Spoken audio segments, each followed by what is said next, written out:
경학 진행하는 여러분의 영디 최영희입니다. 자, 우리 오늘은 53일 차죠. 53일 차입니다. 53일 남았습니다.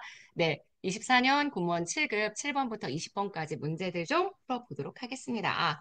자, 우리가 오늘 풀어보는 문제들 17번부터 20번까지의 문제들은 약간 법령 관련된 내용들이 있어서요. 여러분이 잘 한번 읽어봐 주시면 좋을 것 같습니다. 자, 다음 중 우리나라의 지방자치 사무에 대한 설명으로 적절하지 않은 것 이렇게 얘기했죠. 지방자치단체의 사무는 자치사무와 위임사무 이렇게 이원화되어서 구분이 됩니다.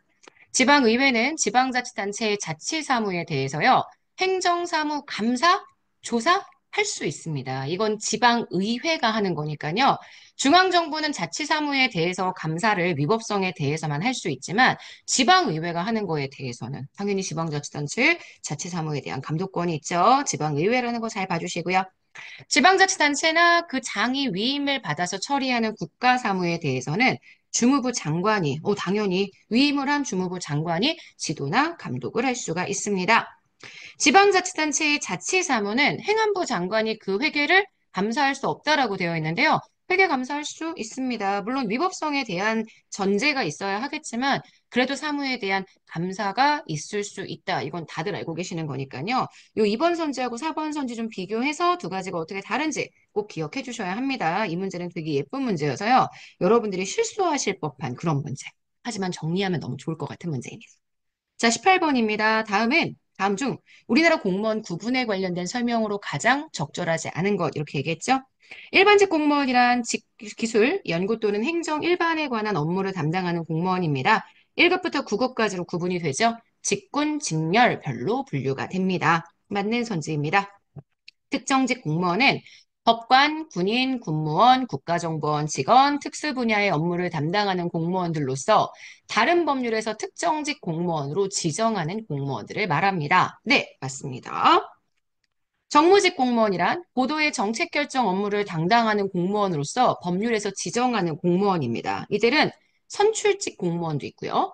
그리고 국회의 동의를 받아서 임명하는 공무원도 있고요. 아니면 국회의 동의를 받지 않아도 됩니다.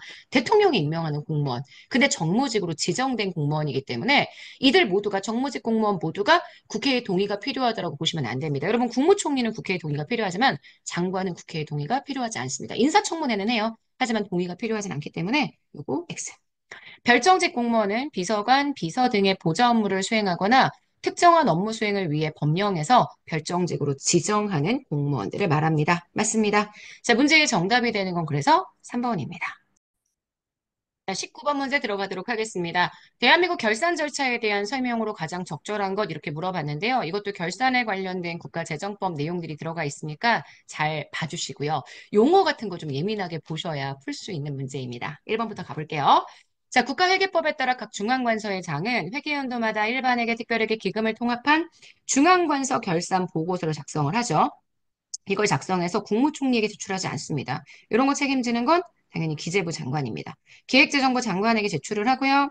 그래서 기재부 장관은 이러한 보고서들을 통합해서 지금 보시는 국가결산보고서 작성합니다. 국무회의 심의를 거쳐서 대통령 승인을 받고 이걸 아시겠지만 감사원에 제출합니다. 그러니까 국무총리가 제출한다라고 얘기하면 안 되고요. 기재부 장관이 제출한다라고 얘기를 해줘야 되겠죠. 또한 감사원이 결산 보고서에 대해서 하는 절차는 재심의라고 표현하지 않습니다. 국무회의의 심의, 감사원의 재심의 말도 안 됩니다. 여기서는 재심의가 아니라 검사라고 이야기를 딱 해줘야 돼요.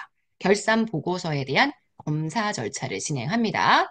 재심의를 거친 국가 결산 보고서에 대해서 틀렸죠? 검사를 거친 국가 결산 보고서에 대해서요. 현재 감사위원회의 의견을 거쳐 확정한 뒤 감사원장이 국회의 소관상임위원회에 제출한다.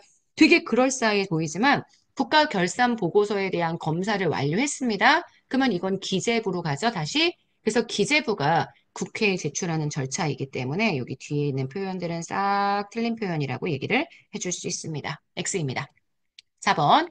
국회는 국가결산보고서를 소관 상임위 예결특위 거쳐서 본회의 심의 의결을 통해서 최종 판단합니다. 결산 심사 결과 위법하거나 부당한 경우가 있다면 본회의 의결 후에 정부 또는 해당 기관의 변상, 징계 조치 등의 시정을 요구하게 된다. 요게 맞는 선지입니다.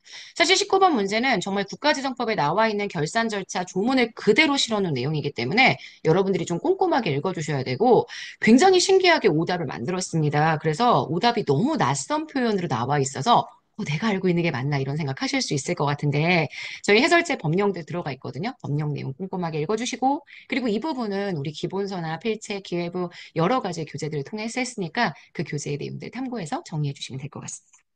자, 마지막 20번입니다. 다음 중 작지만 효율적인 정부, 네, 신공공 관리론의 가장 핵심적인 표현이죠.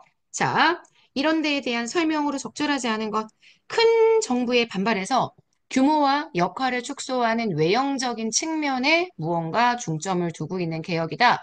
규모와 역할을 축소하는 것 맞습니다. 하지만 이게 외형적인 측면에 중점을 둔다라고 얘기할 수는 없고요. 상대적으로요, 내부적인 영역 역시도 당연히 좀 더 효율적으로 시장처럼 기업처럼 기능할 수 있도록 만들어주는 개혁이기 때문에 단순히 크기에 대한 것을 설명하는 형태의 개혁이 아니라 내부적인 효율성을 증진시키는 개혁에 대한 내용이다. 이렇게 정리를 해주셔야 합니다. 그래서 1번 틀렸고요. 관료제적 정부관리 방식을 개혁하기 위한 80년대의 개혁 프로그램의 산물입니다. 기본적으로 시장지향적인 경쟁 원리를 효율성 제고를 위한 중요한 수단으로 삼고요. 성과 중심의 관리를 강조합니다. 재량을 부여하되 그 결과에 대한 성과 책임을 분명하게 묻는 관리 방식이기 때문에 문제의 정답이 되는 건 1번입니다. 자, 여기까지 해서 우리 오늘 굿모닝 행정학 마무리하도록 하겠습니다. 여러분, 오늘 하루 정말 여러분 거고요. 우리는 내일 아침에 만날게요. 여러분, 안녕.